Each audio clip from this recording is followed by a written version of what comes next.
Ya pemirsa, ini sekarang saya akan hadirkan inilah bahasa yang dipakai para mahasiswa ketika kunjungan kerja Presiden ke Solo. Sekarang Pak Emrus, ada yang salah tidak dalam bahasa ini? Karena memang sempat ada statement dari Istana bahwa boleh kritik tapi bahasanya harus bagus. Ini bagaimana? Baik, saya pikir kita harus sepakat bahwa kritik itu suatu energi gitu ya, atau vitamin. Tetapi saya mau katakan bahwa dari aspek komunikasi, kritik itu adalah pesan komunikasi. Pesan itu tidak ada di ruang hampa. Nah, seperti ini, Pak, tolong misalnya seperti itu. Kata tolong ada unsur persuasi, baru diikuti kata berikutnya, kan begitu. Beri ruang aman. Nah, kalau itu kita maknai bahwa bisa sesuatu dong tidak aman, kan begitu. Nah, oleh karena itulah maka katakanlah dalam bentuk spanduk-spanduk semacam ini, idealnya menurut saya, katakanlah mural yang sedang kita berbicarakan juga. Kenapa tidak misalnya disertai fakta, data, dan bukti? Nah, pertanyaan, apakah spanduk bisa mengandung fakta, bukti? Dan data misalnya bisa saja, cantumkan saja di situ akun Twitter, akun sosial medianya, informasi lebih lanjut misalnya seperti itu. Tetapi kalau hanya slogan, pandangan semacam itu, ya kan, kalimat yang ada di bawahnya beri ruang aman, misalnya seperti itu, berarti seolah-olah maknanya, meta meaningnya bahwa tidak ada ruang yang aman. Nah ini harus kita jernih melihatnya.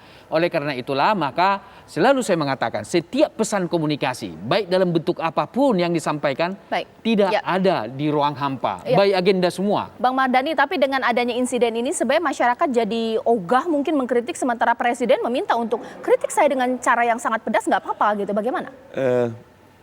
Pengamanan itu traumatis, di bawah itu traumatis. Tadi direkam loh, yang rekam saya nggak tahu siapa itu kan, bahkan dimasukkan ke dalam mobil itu. Nah, traumatis ini tidak bisa hilang dengan selembar kertas, tidak bisa hilang dengan satu kata. Dia diundang harus. Ke istana? Kalau diundang ke istana? Iya, kalau buat saya itu sporadis. Nanti sepertinya nampaknya seperti nanti ada yang marah, drakor gitu. Jangan, pendekatan harus sistematis.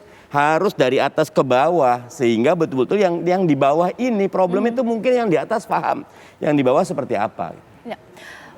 Terakhir di sini, Bang Fajrul, bagaimana kalau Bang Mardhani mengatakan bahwa insiden ini traumatis, meskipun ada selembar kertas, ada statement diundang ke istana, ada label anti kritik kepada pemerintah, Bang Fajrul?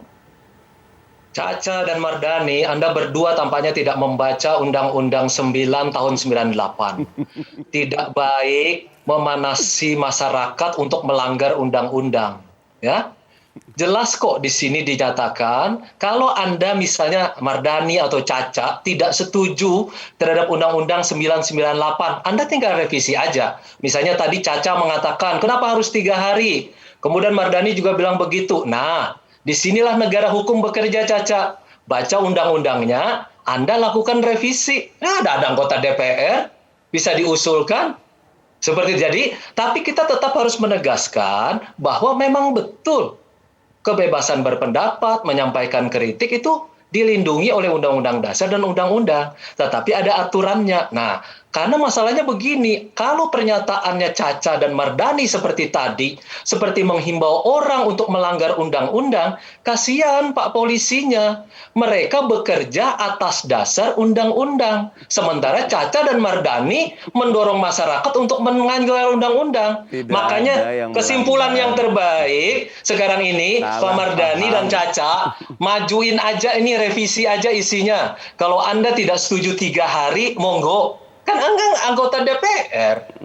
Tapi kita tetap tegaskan bahwa kita harus tetap melindungi kritik dan kebebasan berpendapat. Karena kalau nggak ada kritik, mati negeri ini. Nggak ada demokrasi. Ya? Bang Fajrul, gitu. Jadi intinya bahwa boleh protes tapi tetap dengan laporan terlebih dahulu, taat dengan aturan, begitu ya Bang? Caca, baca Undang-Undang 998, Caca. Ya. Baca dengan baik. Kalau Anda melanggar ini, Anda menyerukan orang untuk melanggar undang-undang. Boleh sedikit. Iya, bagaimana Bang Emrus? Bung Fajrul ini, Bung Fajrul sebentar, apa yang dikatakan Bung Fajrul benar. Artinya pendekatan objektif, pendekatan undang-undang, normatif. Tetapi kalau seorang pemimpin misalnya, juru bicara presiden, orang yang mengelola manajemen komunikasi, harus proaktif. sebelum masyarakat itu memberikan suatu protes, jangan sampai ada hambatan-hambatan, sumbatan-sumbatan. Bukankah mereka menyampaikan spanduk-spanduk itu karena selama ini tidak tersampaikan pemikiran dan aspirasi mereka? Oleh karena itu, bahwa ada tindakan proaktif daripada tim komunikasi presiden, ini yang saya lihat selama ini tidak dilakukan oleh teman-teman tim komunikasi di pemerintahan. Baik. Anda tidak paham ilmu komunikasi, Bu. Bang Fajrul, iya, karena waktunya sudah habis. Mohon maaf, memang tidak akan pernah usai kalau kita berdialog mengenai ini. Kalau bisa saya garis bawahi, tidak apa-apa berdemo asal sesuai dengan aturannya, meskipun memang di akhir acara ini saya masih bingung. Kalau petani harus suruh baca undang-undang sebelum melakukan aksi protesnya, ini bagaimana? Tapi tidak mengapa. Ini menjadi akhir Apa Kabar Indonesia Malam. Terima kasih seluruh narasumber saya. Saya Cica Anissa menutup Apa Kabar Indonesia Malam. Tetap patuhi protokol kesehatan dan juga segera divaksin. Sampai jumpa.